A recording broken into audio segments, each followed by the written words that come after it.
അസമിൽ രാഷ്ട്രീയ ഗതിമാറ്റത്തിന്റെ സൂചനകൾ നൽകിക്കൊണ്ട് കോൺഗ്രസ് വലിയൊരു പരീക്ഷണത്തിന് തുടക്കമിട്ടിരിക്കുകയാണ്. വരാനിരിക്കുന്ന തെരഞ്ഞെടുപ്പിൽ അസം പിടിച്ചെടുക്കാൻ കോൺഗ്രസിന്റെ മെഗാ സ്റ്റാറിനെയാണ് ഹൈക്കമാൻഡ് നിയോഗിച്ചിരിക്കുന്നത്. കോൺഗ്രസിന്റെ കരുത്തനായ സംഘാടകൻ DK ശിവകുമാറിനെയാണ് അസം തെരഞ്ഞെടുപ്പിന്റെ സംഘടനാ ചുമതല ഏൽപ്പിച്ചിരിക്കുന്നത്.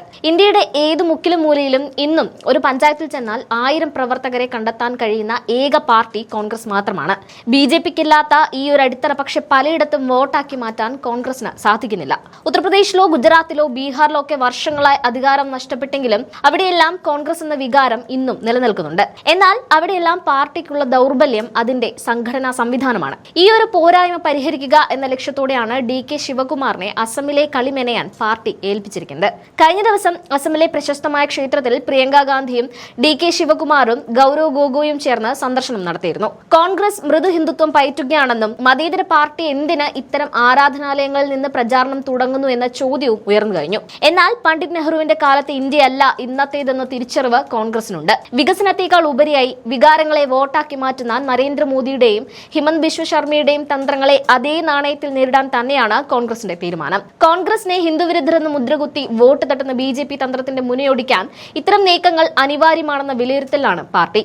അസമിൽ BJP വിറപ്പിക്കാൻ DK ശിവകുമാർ എന്ന ചാണക്യന് സാധിക്കുമെന്നതിൽ കോൺഗ്രസ് പ്രവർത്തകർക്ക് വലിയ പ്രതീക്ഷയുണ്ട്. കർണാടകയിലും തെലങ്കാനയിലും കണ്ട DKയുടെ മാജിക് അസമിലും ഉണ്ടാകുമെന്ന ഉറച്ച പ്രതീക്ഷയിലാണ് കോൺഗ്രസ്. കേന്ദ്ര ഏജൻസികളെ ഉപയോഗിച്ചും കള്ളക്കേസുകളെടുത്തും പ്രതിപക്ഷത്തെ തകർക്കാൻ ശ്രമിക്കുന്ന BJP നീക്കങ്ങളെ പ്രതിരോധിക്കാൻ DK പോലെ ഒരാൾക്ക് മാത്രമേ സാധിക്കൂ. അസമിൽ ഗൗരവ് ഗൊഗോയ്ക്കൊപ്പം ചേർന്ന് DK ശിവകുമാർ നടത്തുന്ന നീക്കങ്ങൾ BJPയുടെ ഉറക്കം കെടുത്തുമെന്ന് ഉറപ്പാണ്. സംസ്ഥാനത്തെ നിലവിലെ രാഷ്ട്രീയ സാഹചര്യം പരിശോധിച്ചാൽ BJP സർക്കാരിനെതിരെ ജനങ്ങളിൽ വലിയ രോഷം നിലനിൽക്കുന്നുണ്ട്. കഴിഞ്ഞ 10 വർഷത്തെ ഭരണത്തിൽ വികസനമില്ല, തൊഴിലില്ല, പട്ടിണി വർദ്ധിക്കുന്നു. ബംഗ്ലാദേശി കുടിയേറ്റം പൂർണ്ണമായും അവസാനിപ്പിക്കുമെന്ന് പറഞ്ഞ് അധികാരത്തിൽ വന്ന ഹിമന്ത് ബിശ്വ ശർമ്മയ്ക്ക് 10 വർഷം കഴിഞ്ഞിട്ടും അത് നടപ്പിലാക്കാൻ സാധിച്ചിട്ടില്ല. ഇതിനിടെ പുറത്തു വന്ന ചില RSS സൈദ്ധാന്തികരുടെ വീഡിയോകൾ BJPയെ കൂടുതൽ പ്രതിരോധത്തിലാക്കുന്നുണ്ട്.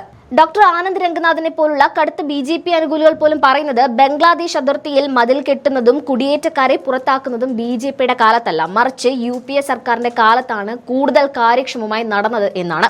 BJP ഇത്തരം കാര്യങ്ങൾ വോട്ട് തട്ടാനുള്ള ഒരു വിഷയം മാത്രമായി നിലനിർത്തുകയാണെന്ന് ഇവരും സമ്മതിക്കുന്നുണ്ട്. ഈ സത്യം ജനങ്ങളിലേക്ക് എത്തിക്കാനാണ് കോൺഗ്രസ് ശ്രമിക്കുന്നത്. അതിനൊപ്പം തന്നെ അസമിലെ ജനങ്ങളുടെ വൈകാരിക വിഷയമായി മാറിയ ഒന്നാണ് ജനപ്രിയ കലാകാരൻ സുബിൻ ഗാർഗിന്റെ മരണം. സിംഗപ്പൂരിലെ ഹോട്ടലിലെ സ്വിമ്മിംഗ് പൂളിൽ അദ്ദേഹത്തെ മരിച്ച നിലയിൽ കണ്ടെത്തിയത് ഇന്നും അസം ജനതയ്ക്ക് വിശ്വസിക്കാനായിട്ടില്ല. അദ്ദേഹത്തിന്റെ മരണത്തിലെ ദുരൂഹതകൾ നീക്കാൻ ഇപ്പോഴത്തെ സർക്കാരിന് സാധിച്ചിട്ടില്ല എന്നത് വലിയൊരു വീഴ്ചയാണ്. അസമിലെ സാധാരണക്കാരുടെ പ്രിയങ്കരനായ ഒരു കലാകാരന്റെ മരണം തെരഞ്ഞെടുപ്പിൽ വലിയൊരു ഘടകമായി മാറും. സുബിൻ ഗാർഗിന്റെ കുടുംബവുമായി സഹകരിക്കാനും ആ വികാരം വോട്ടാക്കി മാറ്റാനും കോൺഗ്രസിന് സാധിച്ചാൽ അത് വലിയൊരു മുന്നേറ്റത്തിന് വഴിയൊരുക്കും.